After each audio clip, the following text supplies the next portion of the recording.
आज बंधुओं महात्म्य की कथा है, भागवत जी का महत्व क्या है, इसी के विषय में हम लोग चर्चा करेंगे। सौनकादि ऋषियों ने सूत जी से जाकर के प्रश्न किया कि महाराज, इस कलिकाल में श्रेष्ठ से श्रेष्ठ, पवित्र से पवित्र भगवत प्राप्ति का साधन क्या है, कृपा कर हमें बताओ। श्रेयसाम यद भवेत् श्रेय पावनानां च पावनम कृष्ण प्राप्तिकरं सस्वत् साधनम तद्वदाधुना। श्रेष्ठ से श्रेष्ठ, पवित्र से पवित्र कलयुग में भगवत दर्शन का, भगवत प्राप्ति का साधन क्या है, कृपा कर हमें बताओ। और बंधुओं सुन लीजिए ध्यान से, सूत जी ने क्या साधन बताया। काल व्याल मुखग्रास त्रास निर्णास हेतवे श्रीमद् भागवतम शास्त्रम कलौकीरेण भाषितम। इस संसार में सबसे ज्यादा हम लोग डरते हैं मृत्यु से, और ये मृत्यु का भय ही हमें भगवत मिलन में बाधा बनता है। इसलिए क्या करें, बोले श्रीमद् भागवतम शास्त्रम, भागवत रूपी शास्त्र के पास जाइए और भागवत शास्त्र में जो जो उपाय बताए गए हैं उन उपायों का पालन करने लगो। कलिकाल में इससे बढ़िया उपाय भगवत दर्शन का और कहीं नहीं बताया गया है। श्रीमद् भागवत, जो कथा आप पिछले 3 साल से सुन रहे हैं, ये 4था साल है भागवत की कथा। हमने तो बंधुओं अनुभव किया, हमारे जीवन की प्रत्येक गतिविधि भागवत जी से संपादित होती है। चाहे गिरधर लाल जी का जीवन में आना, हमारा जन्म ब्रजमंडल में होना, हमें ब्रजवासी बनना, व्यासपीठ की प्राप्ति होना, क्यों, पिताजी भी सेवा करते हैं भागवत जी की। भागवत जी की ही कृपा से सब कुछ प्राप्त हुआ है। और इतना ही नहीं, जगन्नाथ जी की प्राप्ति, पंढरीनाथ जी की प्राप्ति, द्वारिकाधीश की प्राप्ति, श्रीनाथ जी की प्राप्ति, बद्री विशाल की प्राप्ति। 28 वर्ष में हमने इतने अद्भुत अद्भुत दर्शन कर लिए हैं जो व्यक्ति को 80 वर्ष में नहीं हो पाते, केवल भागवत जी कृपा से। इसका अभिमान नहीं है, इसका कोई अभिमान नहीं है या अहमवश नहीं कह रहे हैं हम। भारत के लगभग तीर्थों के दर्शन हो चुके, भारत की लगभग श्रेष्ठ नदियों में स्नान हो चुका, भारत के लगभग सारे जितने भी धाम हैं सबकी कथाएं सुना चुके, सब जगह जाके कथा कह चुके, और सारे धामों में विशेष विशेष वहां की आराधना पूजना सब कर चुके, वहां के ठाकुर जी का मंगल में अनुभव कर चुके। किसकी कृपा से? भागवत जी की कृपा। और हम तो करते ही हैं, हमारी कथा सुन के कितने सारे युवा करने लगे। कैसे? मेरी सामर्थ्य नहीं, भागवत जी की सामर्थ्य है। इसलिए श्रीमद् भागवत जी का कभी त्याग मत कीजिए बंधुओं। जीवन में सदा 2 ग्रंथों को 3 ग्रंथ आपके जीवन में होने चाहिए। श्रीमद् भागवत, रामचरितमानस और भक्तमाल, ये 3 आपके पास मतलब ग्रंथ रूप में हो वो एक अलग बात है, नित्य श्रवण होना चाहिए इन तीनों का, भागवत जी का, रामचरितमानस का और भक्तमाल जी का। यदि भगवत अनुभव करना चाहते हो तो, नहीं तो कोई बात ही नहीं है, नहीं तो बहुत कुछ है। जीवन में इच्छा है कि ठाकुर जी का दर्शन करना है। हरि दर्शन की प्यासी अखियां, हरि दर्शन की प्यासी। गाइए।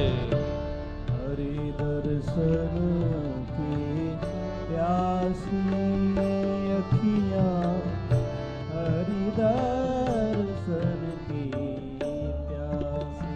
प्यासी, हरि दर्शन की प्यासी अखियां, हरि दर्शन की प्यासी।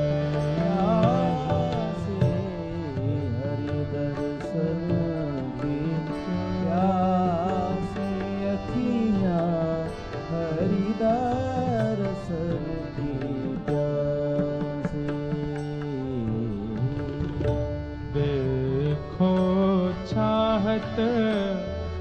कमल नयन को देखो चाहत कमल नयन को, देखो चाहत कमल नयन को, देखो चाहत सूरदास जी का पद है। नयन को, निस दिन रहत उदासी, निस दिन रहत उदासी,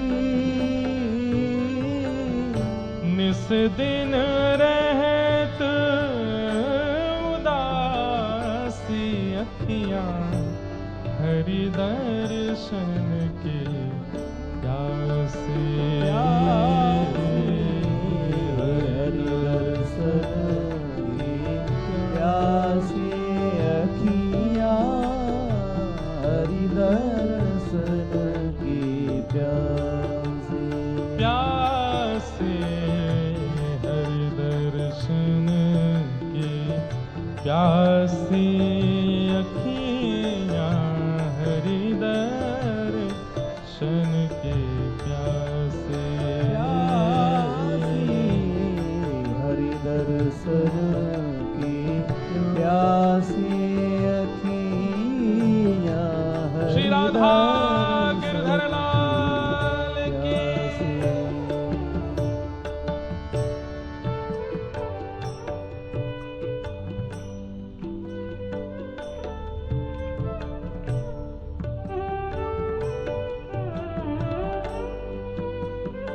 प्यास होनी बहुत जरूरी है।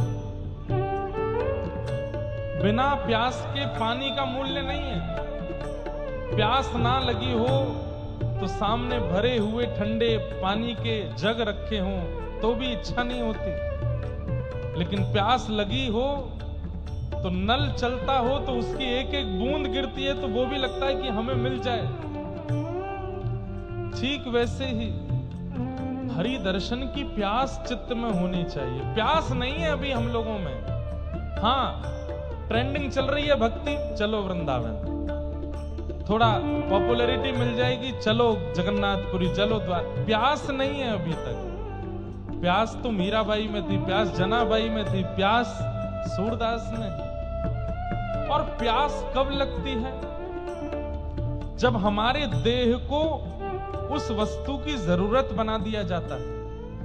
जैसे अन्न की जरूरत है, जल की जरूरत है, श्वास की जरूरत है, धन की जरूरत है, संबंधों की जरूरत है, बच्चे पत्नी की जरूरत है। ठाकुर जी जरूरत बन जाएं कि मेरे प्राण निकल जाएंगे अगर ये नहीं मिले तो। ऐसी स्थिति जब होगी तब प्यास बढ़ेगी और तब दर्शन की इच्छा जागृत होगी, तब ठाकुर जी का दर्शन होगा। थोड़ा चिंतन कीजिएगा इस बात पर।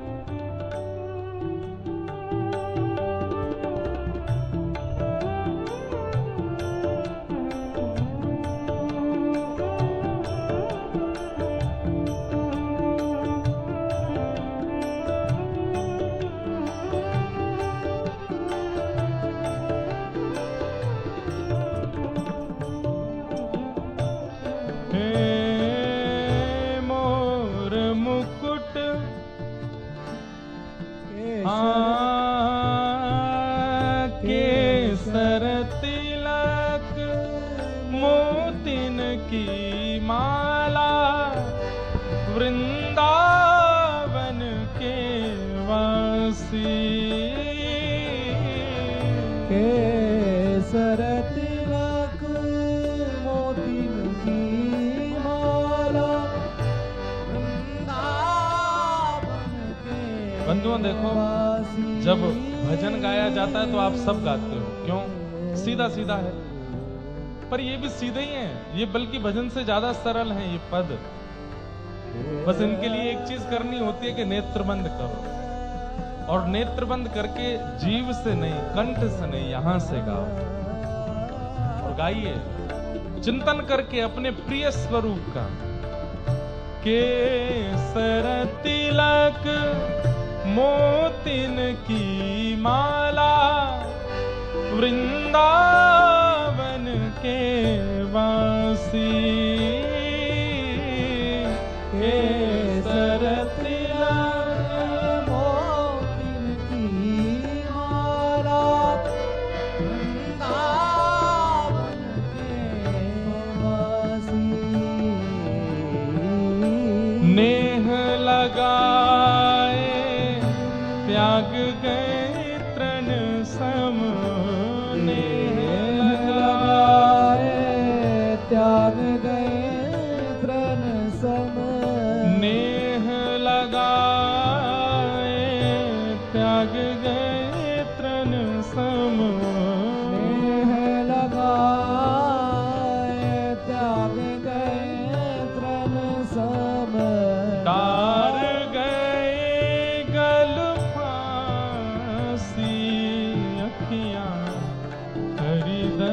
दर्शन की प्यासे। ओ प्यासे हरि दर्शन की प्यासे अखियाँ हरि दर्शन की प्यासे। प्यासे हरि दर्शन की प्यासे अखियाँ हरि दर्शन की प्यासे।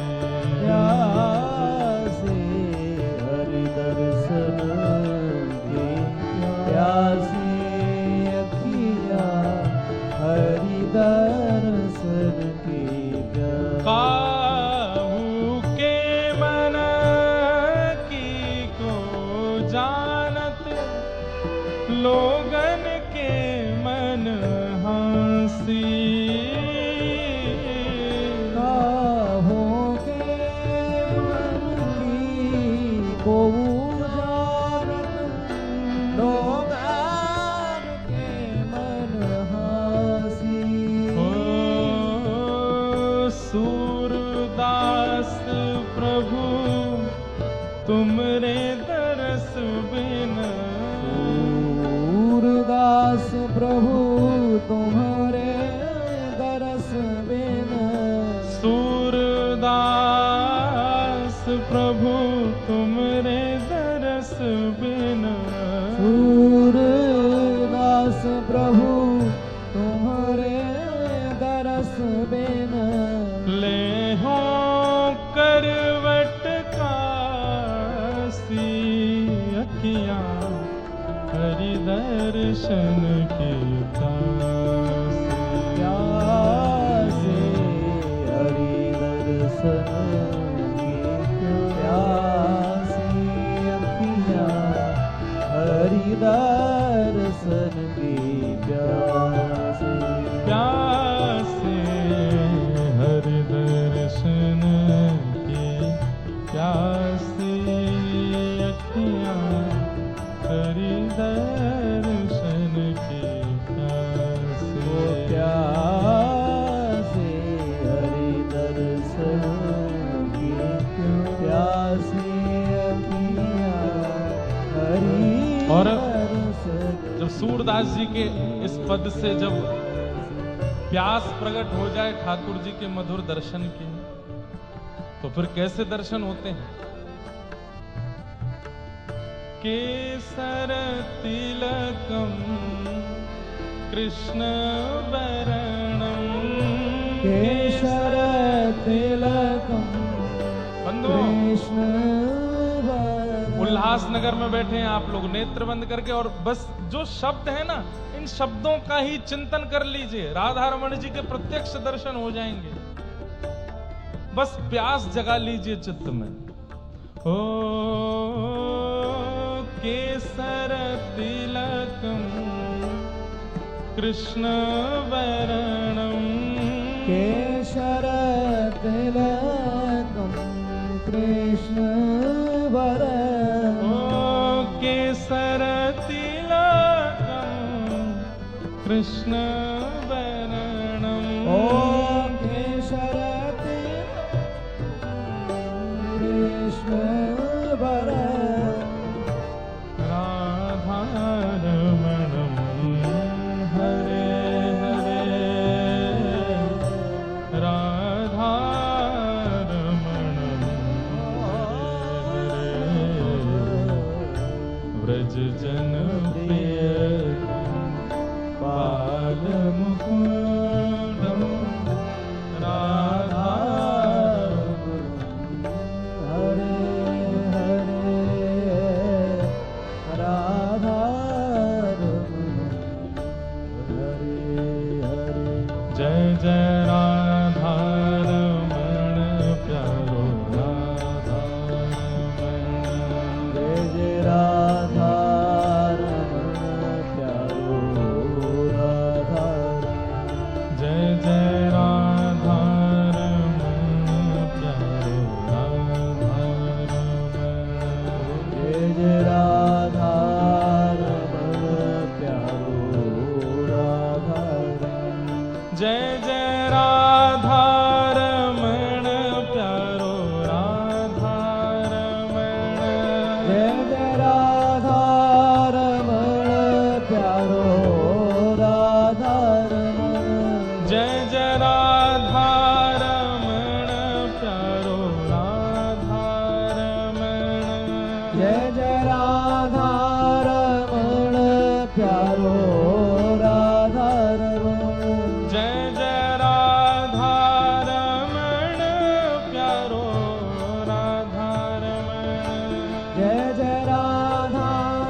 दर्शन की प्यास, और उस प्यास को जागृत करने के लिए चित्त में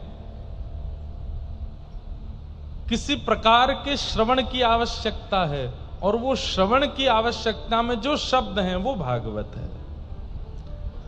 श्रीमद् भागवत जी का श्रवण और निरध्यासन चित्त में उस दैदिप्य प्यास को जन्म देगा जो भगवत दर्शन कराने में सामर्थ्य रखे।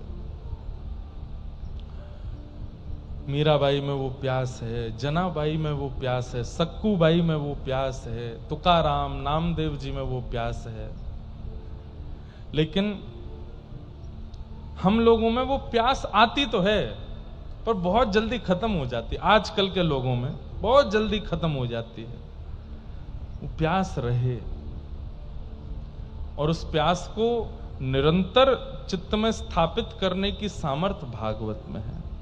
वही बात यहां सूत जी कह रहे हैं, श्रीमद् भागवतम शास्त्रम कलौ कीरेण भाषितम। इस कलिकाल में यदि हमारा उद्धार करने की सामर्थ्य किसी में है तो भागवत जी में।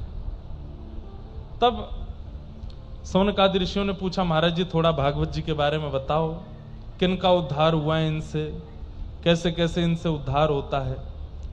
तब सुनाया, बोले एक बार की बात है, बद्री विशाल में नारद जी महाराज बड़े व्याकुल स्थिति में पहुंचे।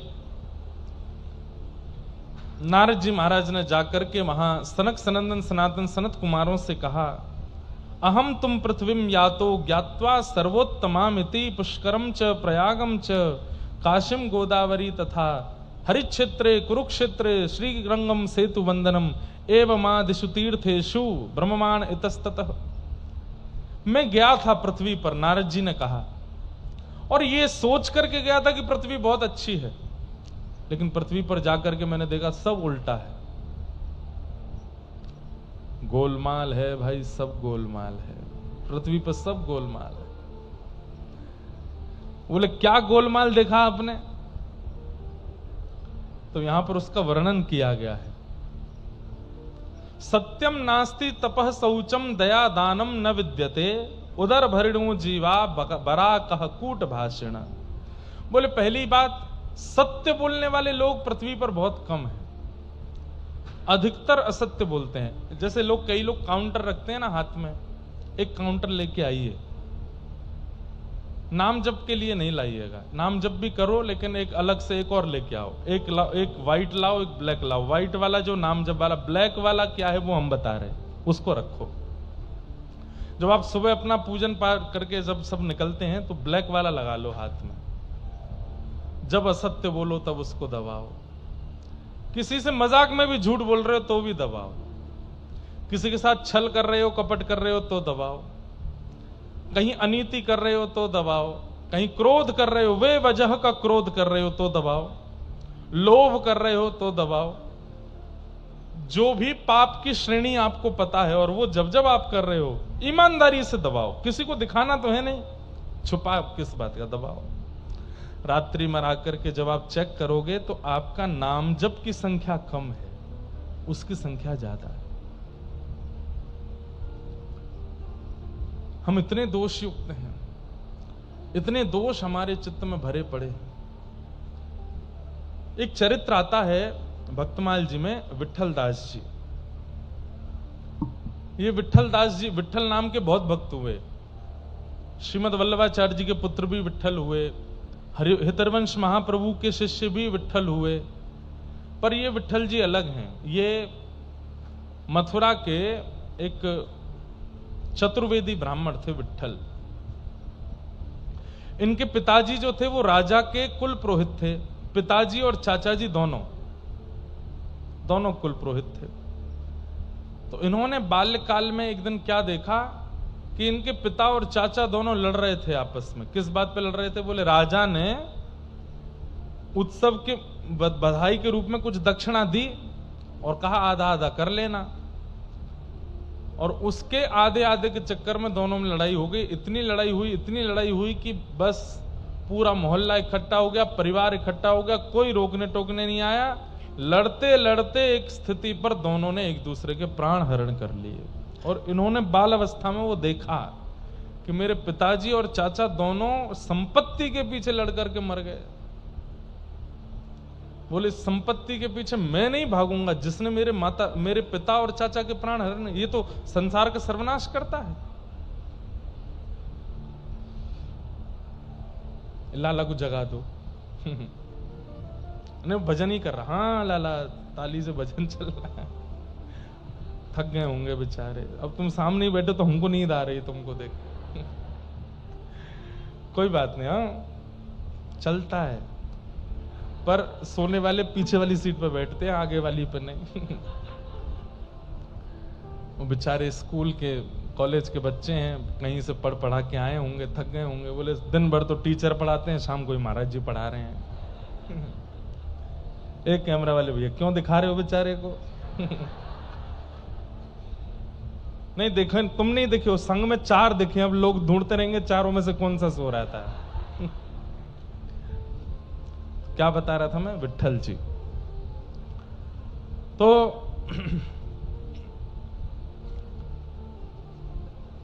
एक बात तो याद रखिएगा बंधुओं,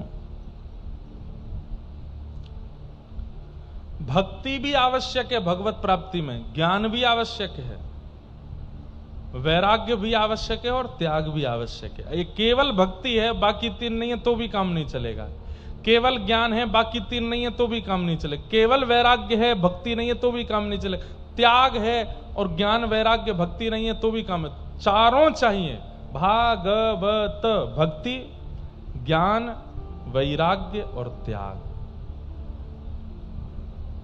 जिसमें त्याग हम लोग अधिकतर करते नहीं।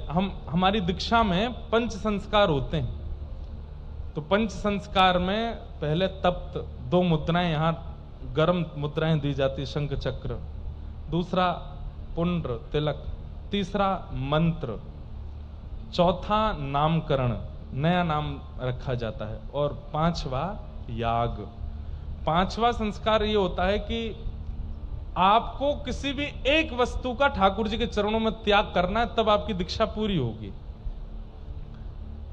तो एक बालक अभी नासिक में मिला मुझे बोला महाराज जी साल भर हो जाएंगे जुलाई में मेरी दीक्षा को। मैंने कहा अच्छा, पर मैंने एक वस्तु का त्याग किया था जब दीक्षा हुई थी। मैंने कहा अच्छा, पर वो कभी कभी मेरे साथ हो जाती है, मैं क्या करूं? मैंने कहा नहीं होनी चाहिए। त्यागा क्या था ये बताओ? तो बोला चावल।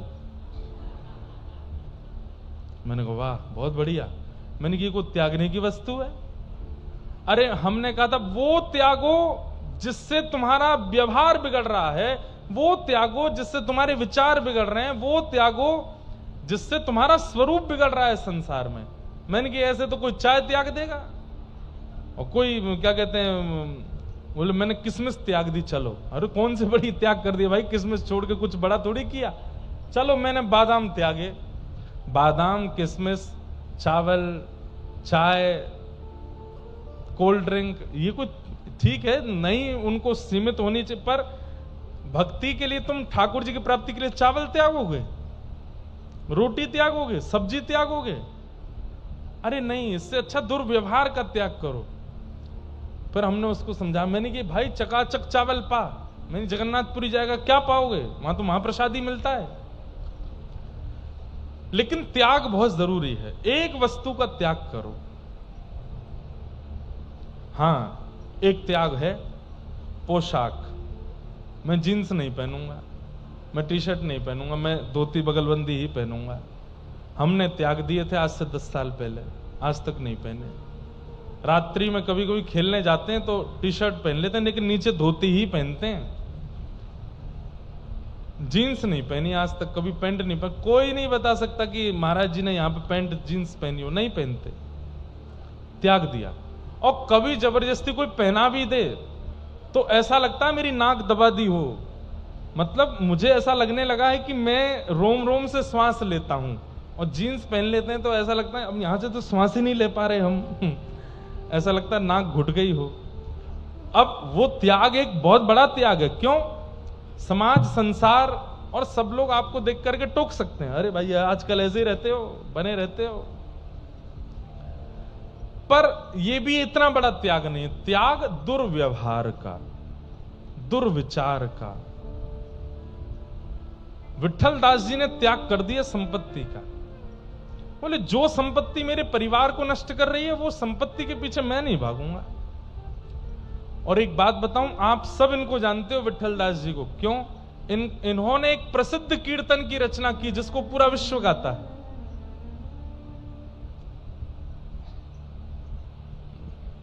गोविंद बोलो हरि गोपाल बोलो, गोविंद बोलो हरि गोपाल बोलो, गोविंद बोलो हरि गोपाल बोलो, गोविंद बोलो हरि गोपाल बोलो, श्री राधा रमण हरि गोविंद बोलो, राधा रमण हरि गोविंद बोलो, राधा रमण हरि गोविंद बोलो, राधा रमण हरि गोविंद बोलो, हे गोविंद जय जय गोपाल जय जय गोविंद जय जय गोपाल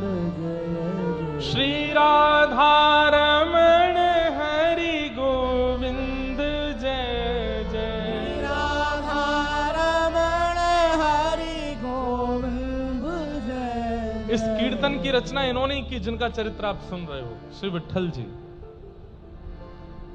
बाल अवस्था में ही घर की स्थिति देख के घर छोड़ दिया, एकांत में रहने लगे।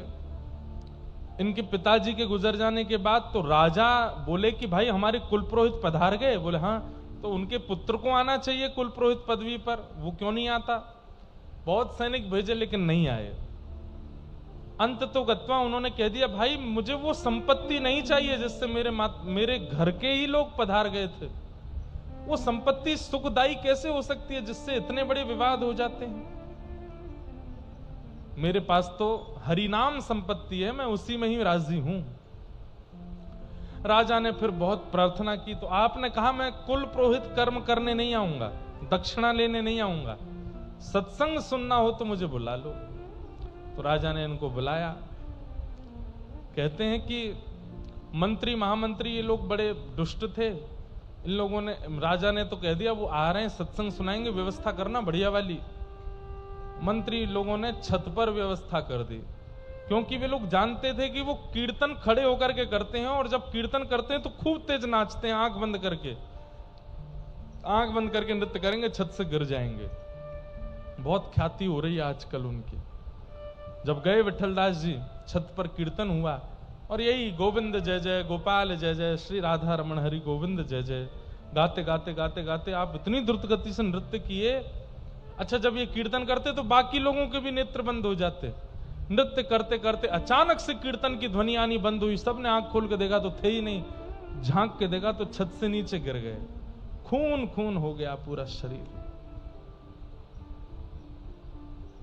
वैद्य आए, हकीम आए, सबने आकर के देखा प्राण चले गए। राजा ने सबसे क्षमा मांगी, लेकिन सब लोग कहने लगे, बोले राजन आपने बुलाया था, ऐसी व्यवस्था क्यों की? छत पर गिर गए हमारे स्वामी, पधार गए। आपने कहा मुझसे गलती हो गई, अब इसका मैं क्या करूं? तो माँ, उनकी जो विठल जी की माँ थी, वो घर पे तो रहते नहीं थे, पर वो आई थी कीर्तन में। वो रोने लगी, मेरे तो पति भी चले गए, बेटा भी चला गया, अब क्या करूंगी, किसके सहारे रहूंगी?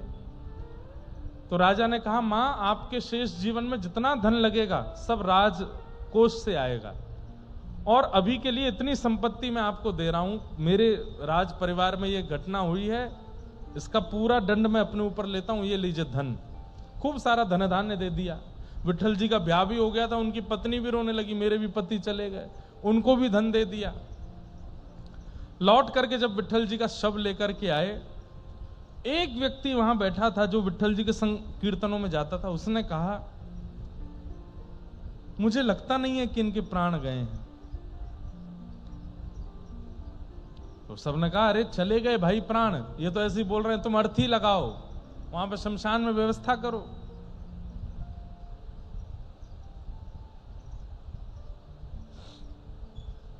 उस व्यक्ति ने कहा आपको जो करना कर लें, 3 दिन आप लोग बस प्रतीक्षा कर लीजिए, मेरे कहे से 3 दिन रुक जाइए बस, और यदि आप फिर भी हठपूर्वक इनका शव लेके गए तो मैं प्राण त्याग दूंगा अपने। सब ने कहा ठीक है। 3 दिन तक उनका शव रखा, गोविंद जय जय गोपाल जय जय राधा रमण हरि गो, इसी का कीर्तन करते रहे। और 3 दिन बाद वो उठ गए, उठ करके बैठे, अपना सिर पकड़ करके थोड़े बोले ये इतनी तेज दर्द क्यों हो रहा है, और घर परिवार के सब लोग देख करके रोने लगे, अरे हमने तो सोचा आप पधार गए और ऐसा हुआ ऐसा हुआ। उस व्यक्ति को बुलाया, बोले क्या हुआ था, सब बताया, तुम ऐसे छत से गिर गए थे, उसके बाद? बोलो उसके बाद हम तुम्हारा शव ले आए, तुम्हारी माताजी तुम्हारे मरे का सारा धन ले आई, पत्नी भी ले आई, कि तुम चले गए हो, तुम्हारे बाद उनका निर्वहन कौन करेगा? उसी समय अपनी माताजी और पत्नी दोनों का त्याग कर दिया। बोले कि आपको जिस वस्तु की आवश्यकता है उसके पास रहिए, मेरी आवश्यकता नहीं थी, मेरी आवश्यकता केवल इसलिए थी क्योंकि मैं रोटी खिला रहा हूं, मेरी आवश्यकता इसलिए क्योंकि मैं घर चला रहा हूं, और इससे बड़ी मेरी आवश्यकता कोई नहीं है। कान पकड़ के क्षमा मांगते हुए हम आप सबसे निवेदन करते हुए ये बात कह रहे हैं,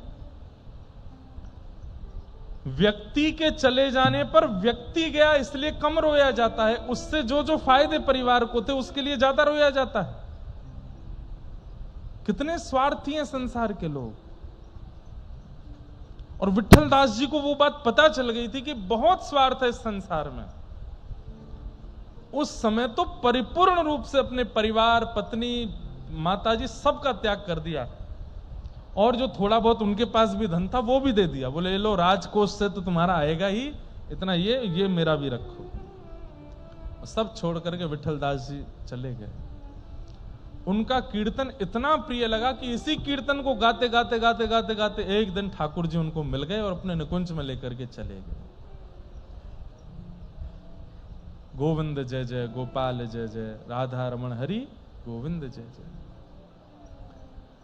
बंधुओं, बुरा नहीं मानिएगा, हम कथाकार हैं, हम भी परिवार में रहते हैं, हम भी गृह गृहस्थी सब चीज का पालन करते हैं, पर किंचित कहीं ना कहीं चित्त को वास्तविकता पता है, सत्य पता है कि इनका क्या संबंध है, ये मेरे साथ क्यों है, ये यहां क्यों है, ये क्यों है, और इन सब का कार्य क्या है, सब कुछ पता है। और सब कुछ पता होकर के निर्वहन कर रहे हैं, बस निभाते हुए चल रहे हैं। यही होना चाहिए एक साधक का जीवन,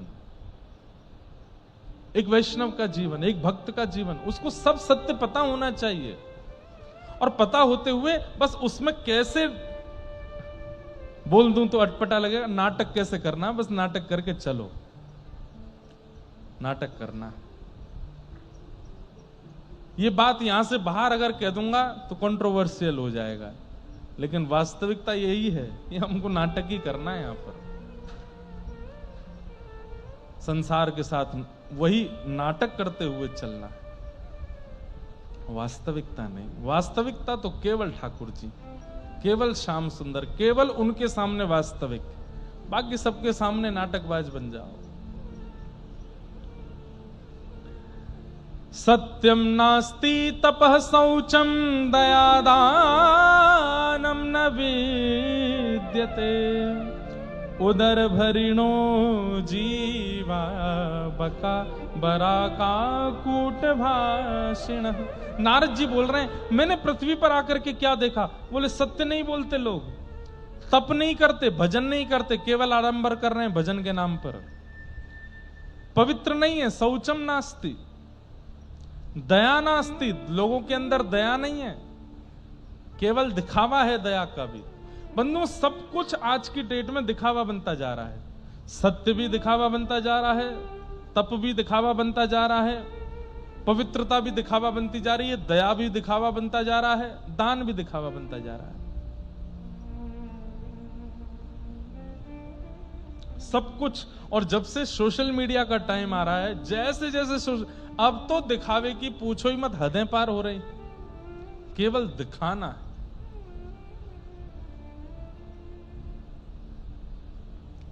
नहीं, उसकी वास्तविकता में रहो। अभी हम दत्त धाम में थे, वहां सबके फोन बंद करा दिए, जितने लोग आए थे। किसी को भी फोटो खींचना अलाउ नहीं, वीडियो बनाना अलाउ नहीं, केवल भक्ति पथ और दत्त धाम से ही बनेगा जो बनेगा, और उतना ही दिखाया जाएगा संसार को जितना संसार देख सकता है। कई वहां ऐसी गतिविधियां थी जो वहां लोग रह रहे थे उनको पता है, जो बाहर नहीं आई, जो अंदर ही रही। क्यों? क्योंकि संसार भी पचा नहीं पा रहा है, संसार भी उस विषय को ग्रहण नहीं कर पा रहा है, और लोग बाग दिखावे में कोई कमी छोड़ नहीं रहे हैं। कुछ चीजें गोपनीय रखनी बहुत जरूरी है। हमारे गिरधर लाल जी के नित्य दर्शन नहीं मिलेंगे आपको, बहुत कम, कभी कभी कोई दर्शन आ जाए तो ठीक, नित्य दर्शन नहीं डालते कहीं भी। कई बार घर के अंदर कितने बड़े बड़े मनोरथ लाल जी के होते हैं, किसी को नहीं पता चलता, कानों कान भी नहीं खबर पड़ती कि लाल जी का उत्सव हो गया। सब कुछ बताने का नहीं होता, सब कुछ प्रचार का नहीं होता, क्योंकि संसार में आप जैसे प्रचार अगर लग गया ना आपको, ये बात हम सत्य बता रहे हैं, प्रचार यदि लग गया आपके शरीर को तो आप इतने ज्यादा उसके आदी हो जाओगे। आज व्यक्ति को रोटी ना मिले चलेगा, आज व्यक्ति को पानी ना मिले चलेगा, फॉलोअर्स नहीं मिल रहे तो फांसी से लटक रहे हैं, मेरे फॉलोअर्स नहीं बढ़ रहे, मेरे को लोग पसंद नहीं कर रहे, मेरे ये नहीं हो रहा। बहुत खतरनाक जीवन है। मुझे तो लगता है इस कलयुग के राक्षस यही हैं, एक दिन यही राक्षस बन जाएंगे। व्यक्ति का जीवन बिना सोशल मीडिया के है ही नहीं। 90% हम लोग सोशल मीडिया में रहते हैं, प्रत्यक्ष संसार में तो हमारा इन्वेस्टमेंट केवल 10% रह गया है। 6:30 बजे से कथा प्रारंभ हुई है, ये शायद आज के दिन में पहली बार होगा ऐसा आप लोगों के साथ कि आप लोग ऐसे बैठे हो, नहीं तो ऐसे ही बैठे रहते हो, यहां से गर्दन झुकी ही रहती है, अभी आप ऐसे बैठे हो। लेकिन नहीं तो लोग खाली ऐसे ही रहते हैं, नीचे ही रहते हैं, सबको झुका दिया अपने आगे।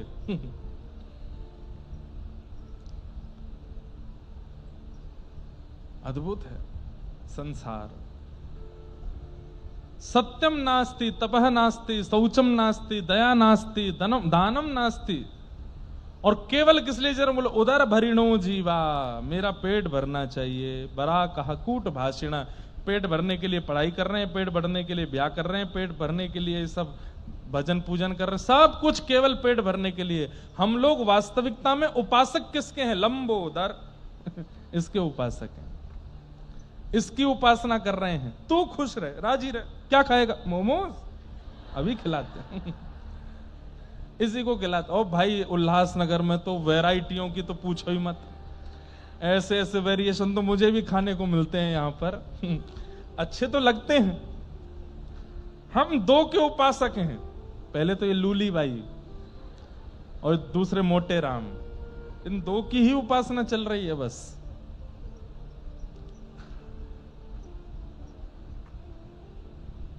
पीने को 56 प्रकार के आइटम है, खाने को 56 भोग उस समय लगे थे भगवान के, अब 56 नहीं है, अब तो 56 प्रकार के पानी पिला देते हैं टिकिया वाले, पानी पूरी वाले। पानी पूरी एक बार में मेरे को कहीं खिलाने वाले आए, बोले महाराज जी पानी पूरी, मैंने लाओ खिलाओ, ये हींग का पानी, ये मीठा पानी, ये खट्टा पानी, ये थोड़ा उससे कम खट्टा पानी, ये थोड़ा मिर्च वाला तीखा पानी, ये उसका। मैंने कितने पानी हैं? बोले आपके लिए तो मैं 10 लाया हूं, वैसे 56 प्रकार का पानी है मेरे पास। मैंने वाह भाई।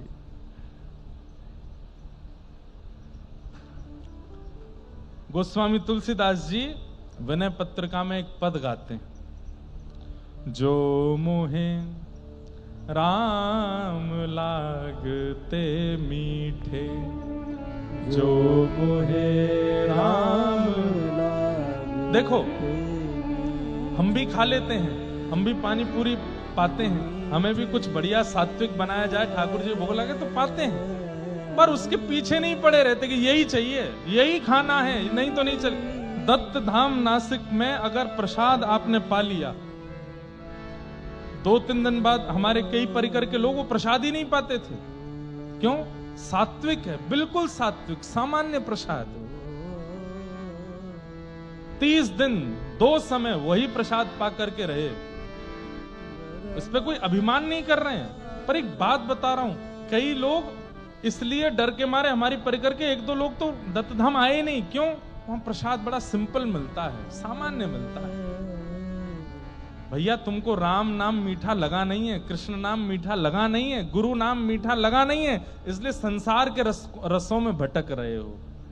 गोस्वामी तुलसीदास जी कह रहे हैं, जो मोहे राम लागते मीठे, जो मोहे राम लागते मीठे, तो 60 रस सब रस रस अनरस, तो 60 रस सब रस रस, रस तो 60 रस अनरस तब रस रस,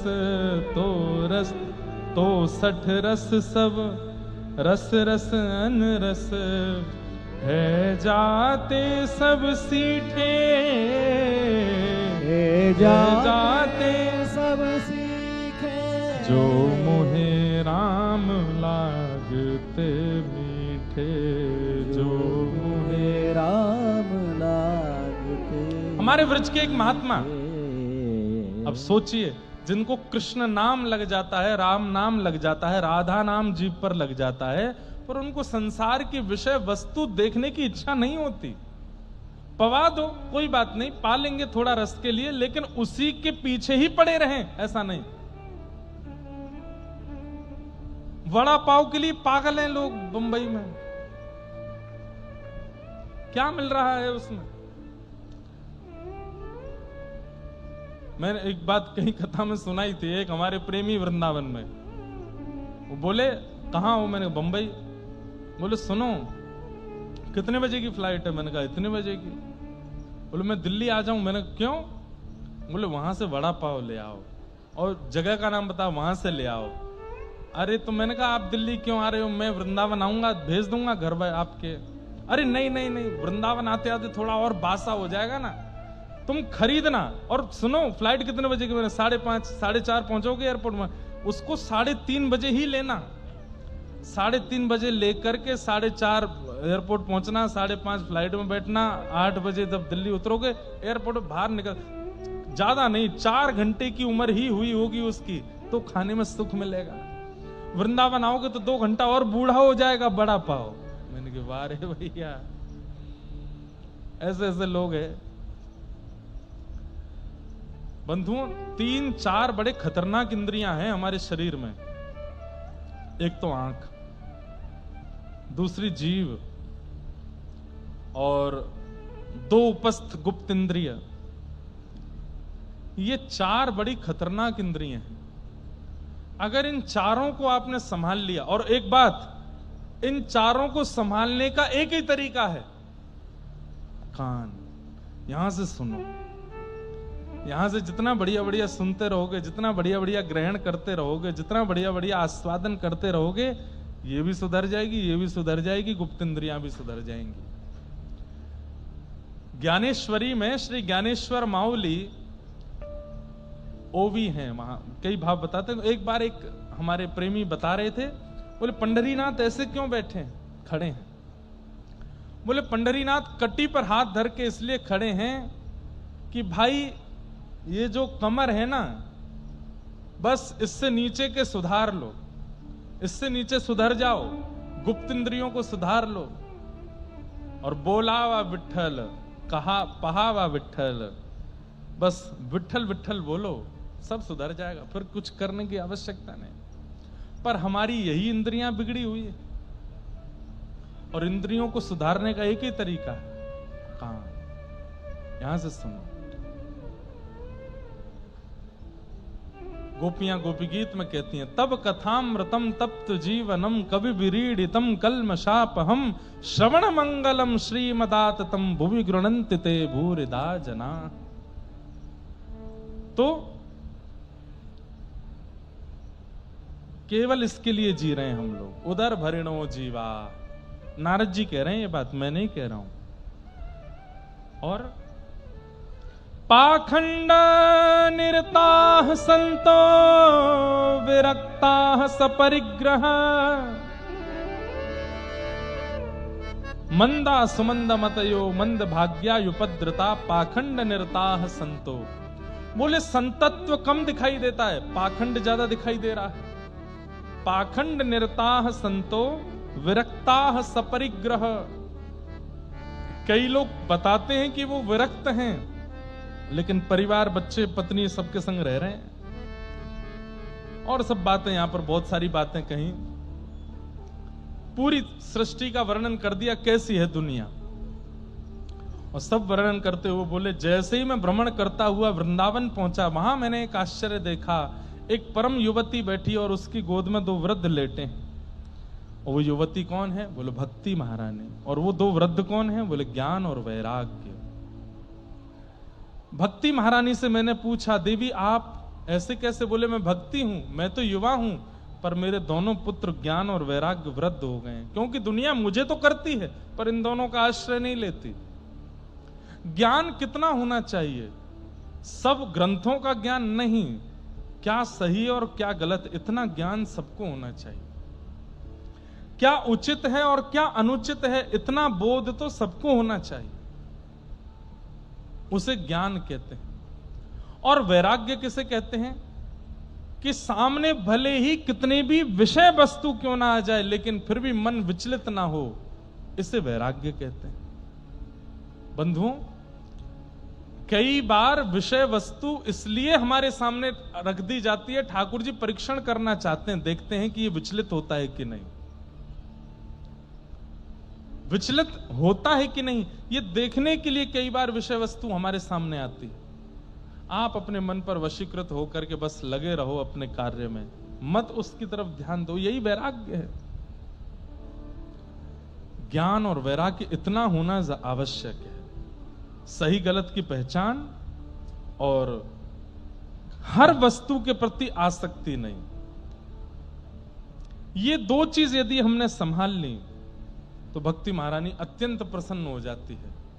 लेकिन ज्ञान और वैराग्य, इन दोनों में ही हम फिसल जाते हैं, इसलिए हमारा विचलित होना स्वाभाविक हो जाता है।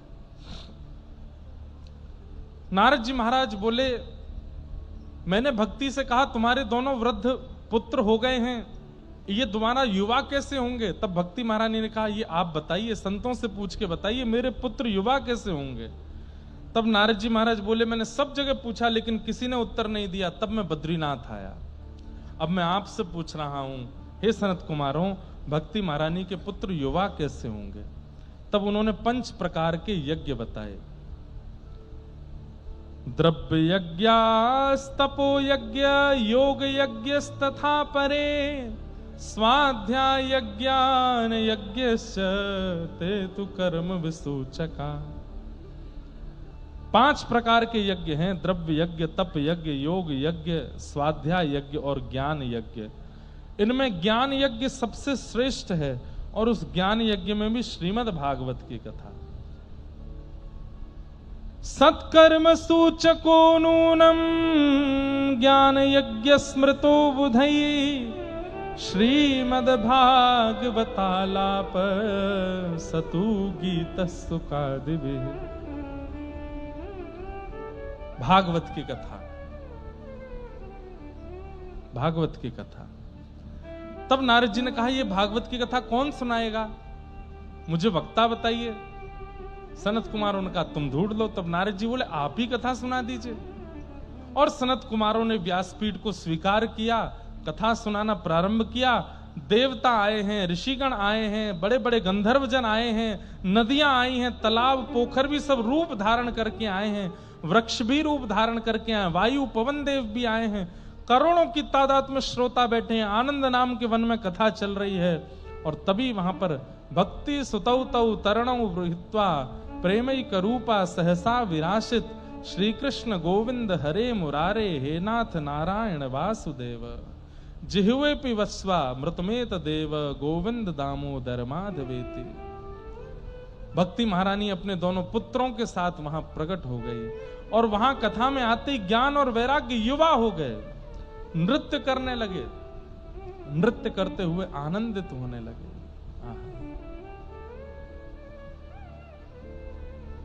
नृत्य करते हुए आनंद हो गए। भक्ति महारानी कहने लगी, जय हो जय हो जय हो, बड़ी कृपा भागवत जी की, जो इस कथा सत्संग में आकर के मेरे दोनों पुत्र युवा हो गए हैं। जहां केवल आते ही मेरे पुत्रों पर ऐसा असर हो गया, उस कथा को श्रवण करने से क्या लाभ होगा ये तो बाद में पता चलेगा। बस उपस्थित होने मात्र से ज्ञान वैराग्य युवा हो गए। अब मैं कहां बैठूं इस कथा में, कृपा करके मुझे बताओ। तब नारद जी ने कहा, हे भक्ति महारानी, आपके लिए एक सबसे श्रेष्ठ स्थान है। बोले क्या? कि भक्तेषु गोविंद स्वरूप कर्त्री, प्रेमयी कधर्त्री, भवरोग हंत्री, सात्वां चतिष्ठ स्वसुधैर्य संशया, निरंतरम वैष्णव मानसानी। हे भक्ति महारानी, आप जितने भी वैष्णव श्रोता बैठे हैं, इन सबके चित्त में जाकर के विराजमान हो जाओ। क्यों? आपके चित्त में विराजने से क्या होगा? सकल भुवन मध्य निर्धनास्ते धन्या, निवसति हृदय तेषां श्री हरेर भक्तिरेक, हरिरपि निजलोकं सर्वथा तो विहाय, प्रविशति हृदय तेषां भक्ति सूत्रोपनद्ध। बंधुओं, कितनी सुंदर बात यहां नारद जी बता रहे हैं कि भगवान का सूत्र जो है वो लक्ष्मी से बंधा है। गठ जोड़ा बोलो, जैसे विवाह होते समय वर और वधू का गठ जोड़ा हो जाता है, तो ठाकुर जी का गठ जोड़ा हो रखा है लक्ष्मी जी से। लेकिन अधिकतर कैसे चलते हैं? ठाकुर जी आगे आगे चलते हैं, लक्ष्मी पीछे पीछे चलती हैं, और लक्ष्मी के पीछे पूरा ब्रह्मांड चलता है। मैं भी लक्ष्मी के पीछे, आप भी लक्ष्मी के पीछे, संसार का हर व्यक्ति लक्ष्मी के पीछे ही चल रहा है। सबको लक्ष्मी चाहिए। तो लक्ष्मी के पीछे चलने वालों को ठाकुर जी का दर्शन नहीं हो पाता। क्यों? क्योंकि लक्ष्मी के आगे ठाकुर जी चलते हैं। हाँ, लक्ष्मी किसी को कृपा कर दे तो पकड़ करके यदि अपने आगे कर दे, तो लक्ष्मी अगर अपने आगे किसी व्यक्ति को कर दे तो ठाकुर जी का दर्शन हो सकता है। लेकिन यहां पर नारद जी महाराज एक और बढ़िया सूत्र बता रहे हैं। बोले ठाकुर जी के एक गठ जोड़ा नहीं है, दो हैं। बोले एक लक्ष्मी के साथ है और एक भक्ति के साथ है। लेकिन यहां पर कैसे चलते हैं? बोले सबसे पीछे लक्ष्मी, लक्ष्मी के आगे ठाकुर जी और ठाकुर जी के आगे भक्ति। अब देखो क्या कह रहे हैं। बोले व्यक्ति लक्ष्मी के पीछे भागेगा, लक्ष्मी कृपा करके अगर चाहेगी तो अपने आगे ले लेगी, तो ठाकुर जी के पीछे हम हो जाएंगे। लेकिन यदि हम भक्ति के पीछे चलने लग जाएं, तो भक्ति क्या करती है?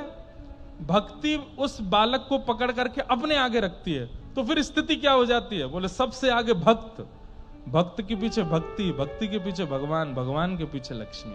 अनुब्रजाम में हम नित्यम पूये ये तन्य रेणु विह। सीधी बात धीमे से बोल दूं, हमें ठाकुर जी के पीछे नहीं चलना है, ऐसा भजन करना है कि ठाकुर जी हमारे पीछे पीछे चले। हरि पाछे पाछे फिरे, हरि संग संग लगे रहें। मीराबाई का एक पद है, ओ माई मेरे श्याम लग्यो संग डोले, माई मेरे श्याम लग्यो संग डोले। अरे श्याम लग्यो संग, श्याम लग्यो संग, श्याम लग्यो संग, श्याम लग्यो संग, श्याम लग्यो संग डोले, माई मेरे श्याम लग्यो संग। अच्छा, एक उदाहरण दूं, ध्यान से सुनिएगा। हम घर पे किसी काम करने वाले को रख दें, रोटी बनाने वाले हों, झाड़ू पोंछा करने वाले हों। प्रारंभ में हम स्वामी की तरह रहते हैं और वो सेवक की तरह। लेकिन धीरे धीरे वो सेवा कितनी बढ़िया सेवा करता है, घर चमचमा के रखता है, रोटी इतनी बढ़िया स्वादिष्ट बनाता है, सब्जी बनाता है, सब सामग्री सिद्ध करता है। एक समय आने पर क्या होता है, अब उसके बिना हम रह नहीं पाते हैं। 10 दिन के लिए गांव चला गया तो पतले हो गए महाराज, क्यों? रोटी खाई ही नहीं जा रही है, वो बनाता तो ही आनंद आता है।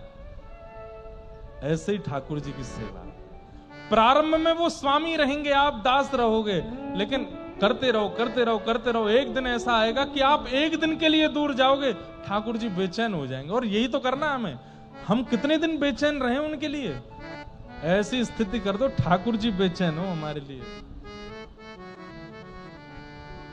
हे थारी नौकरी में चूक कोनी, राखू मान सावरिया, राखू मान सावरिया, चाकर राखो जी।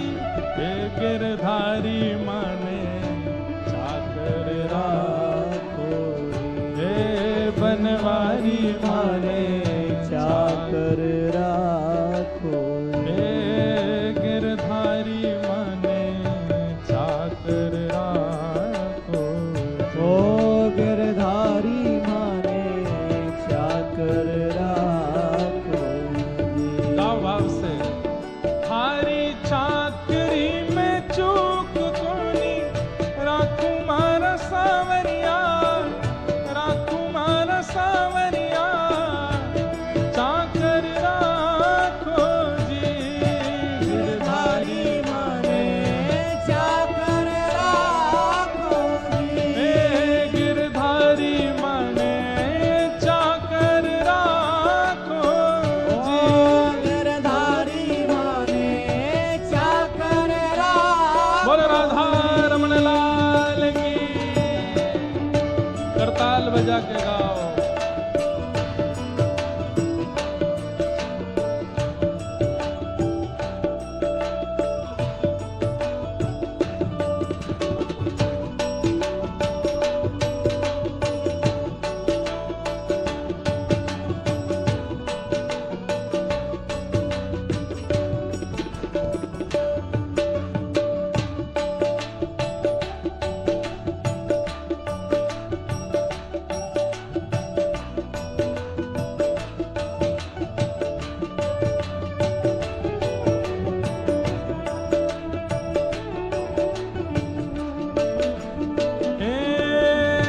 चाकरी में दर्शन पाऊं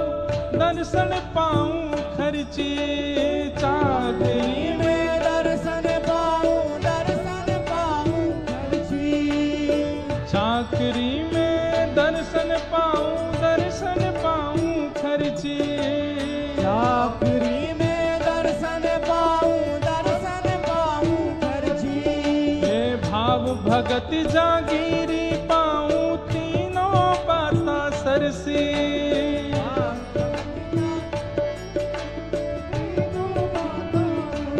हे भाव भगति जागीरी पाऊं तीनों बाता सरसी।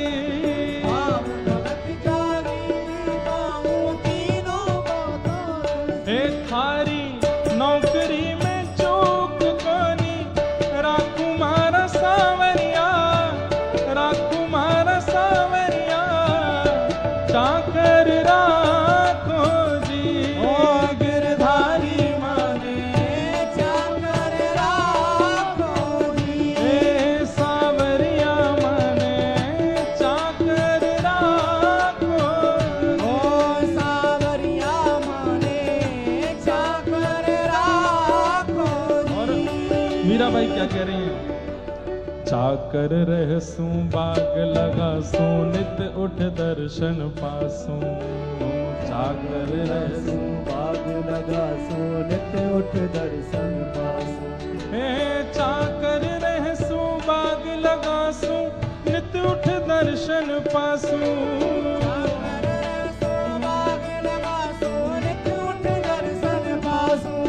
हे वृंदावन री कुंज गलिन में हरि की लीला गासूं, वृंदावन की कुंज गली में हरि की लीला गासूं। हाँ वृंदावन की कुंज गलिन में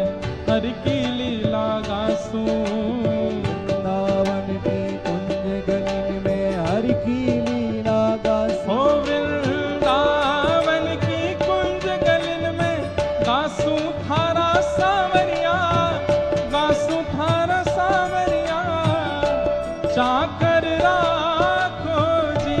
ओ गिरधारी माने चाकर राखो जी। हे सावरिया माने चाकर राखो जी। ओ सावरिया माने चाकर राखो जी। धारी नौकरी में चूक कोनी, राकुमार सावरिया, राकुमार सावरिया, चाकर राखो जी। गिरधारी माने चाकर राखो जी। हे सावरिया माने चाकर राखो ओ सावरिया माने चाकर राखो जी। हे मीरा के प्रभु गहर गंभीरा, सदो बसो जी धारा। मीरा रे प्रभु गहर गंभीरा सदा बसो जी।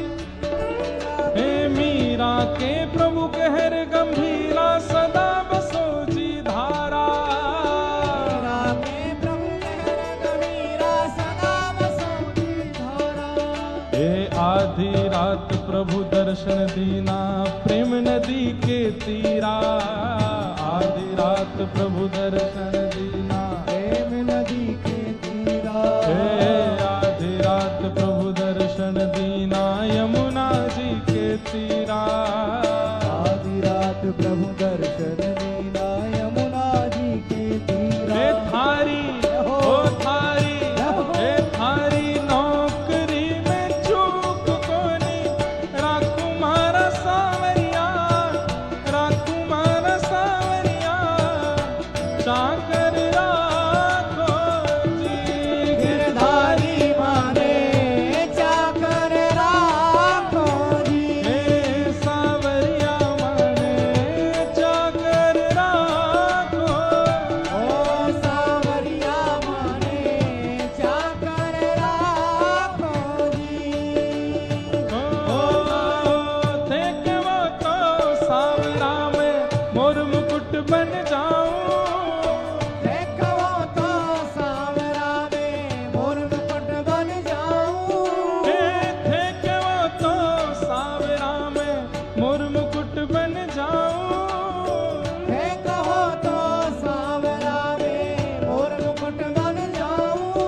हे पैरण लागे सावरो जे, पैरण लागे सावरो हे पैरण लागे सावरो जे। पैरण लागे सावरो। मैं तो मस्तक से लग जाऊं रे, मैं तो मस्तक से, मैं तो मस्तक से लग जाऊं रे, मैं तो मस्तक से लग जाऊं। हे मोहन, हे गिरधर, हे मोहन, आओ तो सही गिरधर, आओ तो सही। माधव रे मंदिर में मीराबाई अकेली खड़ी। आवो तो सही गिरधर आवो तो सही। माधव रे मंदिर में मीराबाई अकेली खड़ी। हे मोहन आओ तो सही गिरधर, आओ तो सही। माधव रे मंदिर में मीराबाई अकेली खड़ी। ओ मोहन आवो तो सही गिरधर आवो तो सही। माधव रे मंदिर में मीराबाई अकेली खड़ी। ऐसे नहीं बुलाते हैं आप जैसे बुला रहे हो, ये तो बहुत धीमी आवाज है। इतनी संख्या में तो ऐसी आवाज होनी चाहिए। हे मोहन, हे गिरधर, हे मोहन आओ तो सही गिरधर, आओ तो सही। माधव रे मंदिर में मीराबाई अकेली खड़ी। मोहन आवो तो सही गिरधर आवो तो सही। माधव रे मंदिर में मीराबाई अकेली खड़ी। हे मोहन आओ तो सही गिरधर, आओ तो सही। माधव रे मंदिर में मीरा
लेकिन एक दिखाओ कि हाँ उल्लास नगर वाले उल्लास में हैं।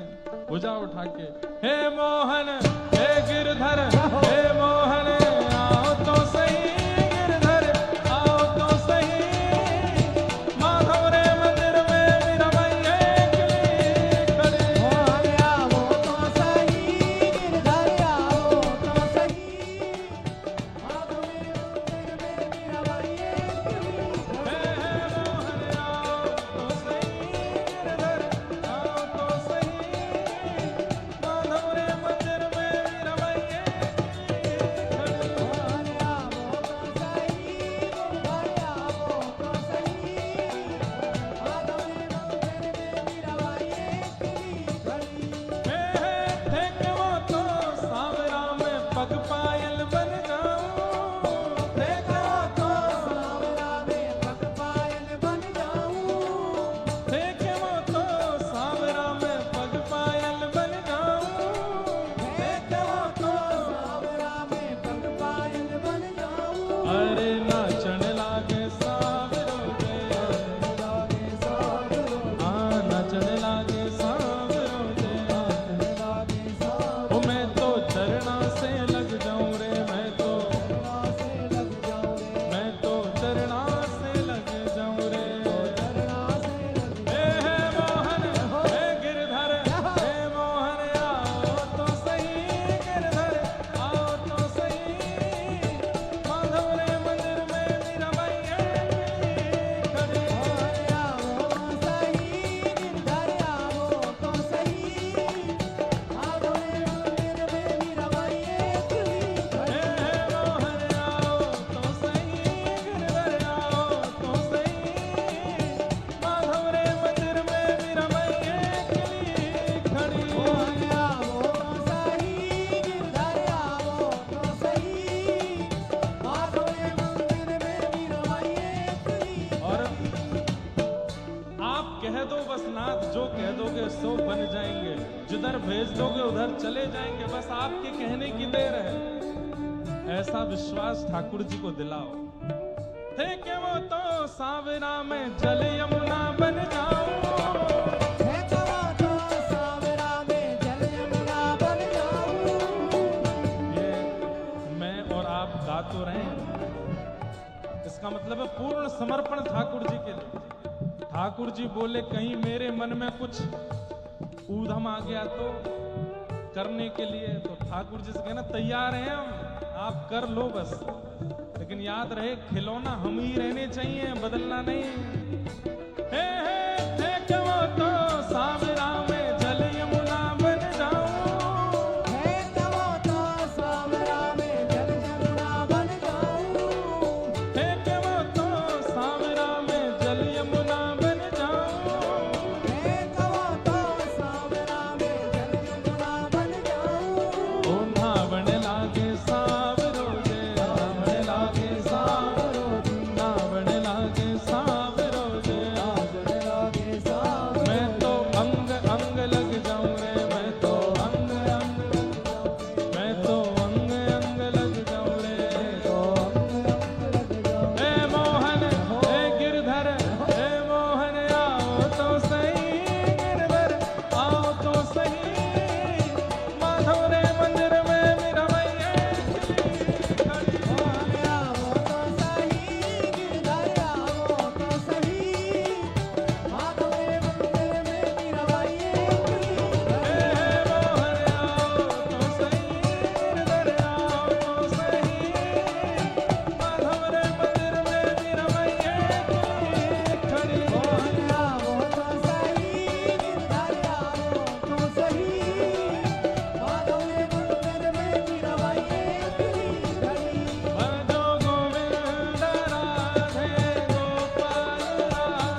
पग पायल बन जाऊं, मुझे कहो तो सांवरा पायल बन जाऊं। अरे नाचन लागे सांवरो जे, नाचन लागे सांवरो जी, अरे नाचन लागे सांवरो जे, नाचन लागे सांवरो। ओ मैं तो चरना से लग जाऊं रे, मैं तो चरना से लग जाऊं रे, मैं तो चरना से लग जाऊं रे। तो चरना से लग जाऊं। हे मोहन हे गिरधर, हे मोहन आओ तो सही, गिरधर आओ तो सही। माधव रे मंदिर में मीराबाई एकली खड़ी, मोहन आओ तो सही, गिरधर आओ तो सही। माधव रे मंदिर में मीराबाई खड़ी। बोलो राधा गिरधर लाल की। भक्ति के पुत्र ज्ञान और वैराग्य खड़े क्यों हो? आरती थोड़ी हो रही है, बैठो। ज्ञान और वैराग्य दोनों युवा हो गए। भक्ति सुतौ तौ तरणौ गृहीत्वा प्रेमैक रूपा सहसा विरासित। श्री कृष्ण गोविंद हरे मुरारे नाथेति नामानि मुहुर्वदन्ति। आगे भागवत जी के महात्म्य में नारद जी महाराज ने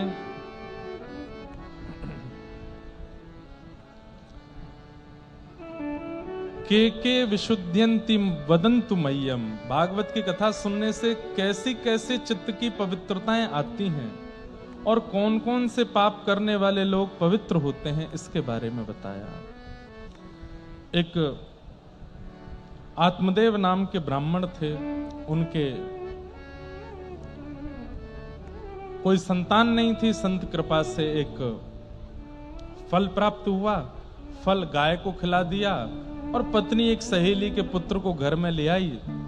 तो पत्नी के पुत्र का नाम, मतलब इनके पुत्र का नाम धुंधुकारी और गाय से जो पुत्र हुआ उसका नाम गोकर्ण। बंधुओं एक बात हमारी सुनो, ये चौथा वर्ष है उल्लासनगर की कथा का। कथा तो पुराण है, पुरा अपि नवम इति पुराणम, हर बार कुछ नई ही होती है। पर हम आज रात में कुछ चिंतन करके कल कथा में बताएंगे। एक हम कुछ आप लोगों से वार्तालाप जैसी करना चाहते हैं कथा में। मतलब वार्तालाप ऐसी नहीं होगी कि आपको माइक मिले हम बात करें, वो तो सब जगह होता है, वैसा नहीं करेंगे। पर 3 साल से कथा सुन रहे हो तो आपका एग्जाम होगा इस बार, तो कुछ कुछ ऐसे प्रश्न पूछे जाएंगे हर बार कथा के विश्राम में कि उसका सही उत्तर जो भी देगा, बिना माइक के ही देना, हाथ ऊपर करके देना है। उसको हमारे साईं की तरफ से आपको कुछ ना कुछ भेंट दिलवा दिया करेंगे। तो थोड़ा इनोवेटिव रहेगा और आप लोगों की थोड़े परीक्षण भी होंगे। 3 साल में क्या सुना आपने, ये चौथा साल चल रहा है, तो रोज कथा में विश्राम से पूर्व, आज नहीं होगा, आज तो छुट्टी है, कल से रोज 4 या 5 प्रश्न पूछे जाएंगे और हो सकता है वो प्रश्नों के उत्तर उसी दिन की कथा में ही बोले हूं मैंने, उसी दिन की कथा सत्र से ही निकले, या फिर वो एक दिन पुरानी कथा से हो सकते हैं। और उपहार बढ़िया मिलेगा, उसकी चिंता मत करना। और वैसे तो आप लोगों को उपहार की इच्छा होनी नहीं चाहिए। साईं हर वर्ष वृंदावन बुला लेते हैं, इससे बड़ा उपहार क्या चाहिए। पूरा उल्लासनगर वृंदावन बन जाता है 7 दिन के लिए, आपके लिए उपहार ही तो है। ये 7 दिन का जो वर्षी महोत्सव यहाँ पर होता है, ये पूरे उल्लासनगर के लिए एक उपहार है। आ जाओ, बोले क्यों? ना टिकट खर्च करनी पड़ेगी, ना जाना पड़ेगा, ना फ्लाइट लेनी, ना ट्रेन लेनी, यहीं तुम्हारे पड़ोस में ही वृंदावन आ रहा है, आ जाओ। लेकिन फिर भी 5 प्रश्न मतलब 5 उपहार कुछ बढ़िया बढ़िया रखेंगे, और वो उपहार भगवत संबंधी होंगे, खाने पीने पहनने वाले नहीं। भगवत संबंधी उपहार और प्रश्न हम करेंगे। जो उत्तर देगा उसको हम चुन के कहेंगे जाओ साईं के पास, वो उपहार आपको एक एक दिया करेंगे। तो रोज 5 प्रश्न होंगे। नंदोत्सव वाले दिन हो सकता है ना हो, क्योंकि उस दिन उत्सव में इतने व्यस्त हो जाते हैं, बाकी तो रोज होंगे। ठीक है, तो कल से कहीं पता चली डर के मारे आए ही नहीं कथा में, कहीं हमसे पूछ लिया तो पूछे, आपको उठा के नहीं पूछेंगे, आप हाथ ऊपर करोगे तो आपसे पूछा जाएगा और उत्तर मिलने पर उपहार मिलेगा। अच्छा है ना कि प्रश्न भी समझ आएगा, और वो प्रश्न भी ऐसा होगा जो उस कथा का बड़ा सार रखता हो, मतलब वो प्रश्न उत्तर में पूरी कथा का रिवीजन भी हो जाएगा, ऐसा मन में भाव है। क्या हो गया, आज ही कर लें?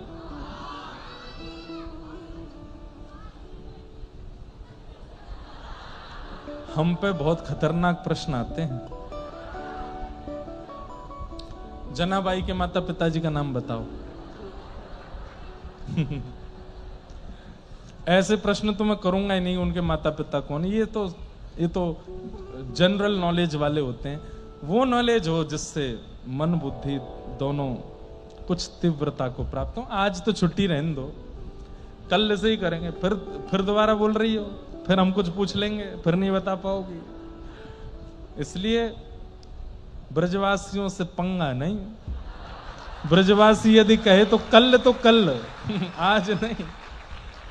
हाँ, याद हमको आप दिला दिया करना। अगर हम जल्दी जल्दी में भूल जाएं, कथा पूरी करने लग जाएं और आरती की तरफ बढ़े, तो आप न महाराज जी वो क्वेश्चन तो करो। तो प्रश्न हम करेंगे, कल से करेंगे, थोड़ा और आनंद आएगा। युवा इतने सारे आते हैं, इनको थोड़ा प्रोत्साहन मिलेगा, थोड़े कुछ और नई जानकारियां प्राप्त होंगी, अच्छा लगेगा। तो इसलिए ये 4th ईयर है कथा का। कुछ प्रश्नोत्तर जैसा करेंगे, बहुत सात्विक, कोई आडंबर या बहुत ज्यादा दिखावा का रूप नहीं, बहुत सामान्य सरल रूप से उसको करेंगे। तो इस प्रकार आत्मदेव जी के यहां 2 पुत्र हो गए। पहला धुंधुकारी और दूसरा गोकर्ण। धुंधुकारी दुष्ट हुआ, गोकर्ण पंडित ज्ञानी बने। बंधुओं, दुर्जन संग न दे विधाता, ताते भलो नरक को वासा। एक दुर्जन व्यक्ति का संग कभी ठाकुर जी हमको ना दें, उससे बढ़िया तो नरक दे दें हमको। लेकिन आजकल इतनी दूषितता संसार में आ गई कि दुर्जन का संग ही सबसे अच्छा लगता है हम लोगों को। जो खाता है, पीता है, उल्टे सीधे काम करता है, उसी के संग रहना अच्छा लगता है। धुंधुकारी ऐसा दुर्जन कि माता पिता घर छोड़ करके चले गए। मां ने प्राण त्याग दिए, पिताजी घर छोड़ के चले गए। वन में जाकर के भागवत जी का पाठ करते हुए भगवत धाम की प्राप्ति करने लगे। गोकर्ण जी महाराज ने आकर के उनको ज्ञान उपदेश दिया।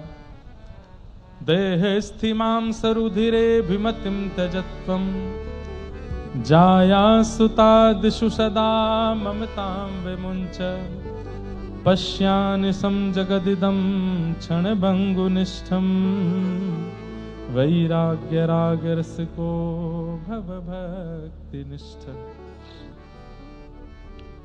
देहस्थिमां सरुधिरे भिमतिं त्यजत्वं। तो गोकर्ण जी महाराज ने यहां पर बहुत अच्छा ज्ञान दिया। पिताजी, हम लोगों को कष्ट देने वाली 2 ही वस्तु हैं संसार में। ध्यान से सुनो, हम लोगों को कष्ट देने वाली 2 ही वस्तु हैं संसार में। कौन कौन सी? पहला अहमता और दूसरा ममता। अहमत